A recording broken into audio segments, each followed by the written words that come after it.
name is Daniel Trail. This is my demonstration speech for oral communication, and today we're going to briefly highlight on how to restring a fixed bridge electric guitar. I'm just going to change the 6th and the 5th string, and I have 3 audience members here today, and there they are. Nikki, Daniel, and my wife Megan, the camera woman. Alright, so first off, you gotta get yourself some new strings, of course.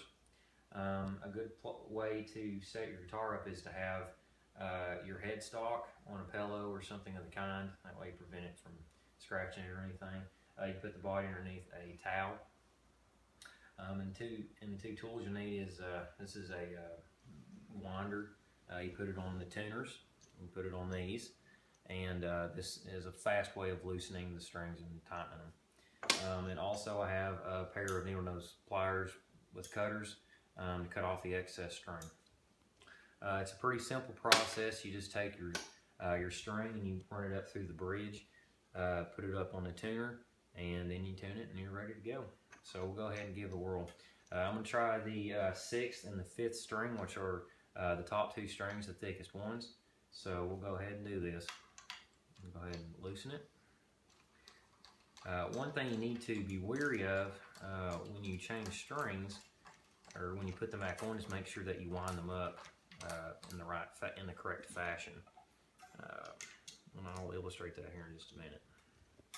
I like to clip the ends when I'm done with the old ones. That way, when I pull out through the bridge, it doesn't scratch my paint or anything. It's easier to remove. Now, on my particular guitar, it's much simpler to remove them from the bridge. It has a kind of a quick access bridge, so it's really not too difficult for my guitar. But normally for electric guitars, you have to take off a cover off the back via a few screws, and then you'd have to clip them and pull them out. But mine's a little bit easier. Alright, well, those 2 are removed. I'm going to go ahead and put the new strings on. And we'll start with the 5th string. Pretty easy. I can just uncoil it, and on my particular guitar, you're just going to hook it on the bridge, like so. And then place it back down, run it up through your peg. Okay, and you want, what I like to do is I like to pull it tight. Pull it tight where I want it, and then give it a little bit of slack. Okay, about yay much, just a few inches.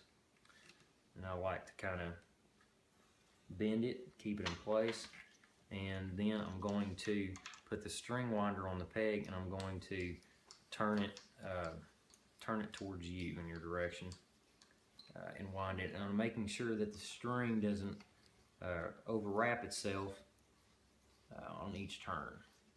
Try and keep it nice and neat. But you pretty much just do this. You make sure it's lined up on the piece that you need, and you do it until it's tuned. All right. Once it's tuned, you clip off your excess, like so. All right. And then you repeat the process with all the strings. So I'm going to go ahead and replace my 6th string back. Again, hook it on the bridge. If I can get it to stay. Okay. And it's important to do this fairly regularly, because the sweat off of your fingertips from playing can cause corrosion on the strings, and you'll actually, and they'll lose a little bit of their sound. And also, being pulled with so much tension for a long period of time, it loses some of its playability qualities, and it won't sound as good, and that's kind of why you have to change them. So, but anyways, I'm just going to tighten this bad boy up, and then clip off the excess, tune it, and I'll be ready to play. So, all right, so we got that finished. I'm gonna clip it, tune it, and I'm ready to play. And that's it. Thank you. I hope you learned something.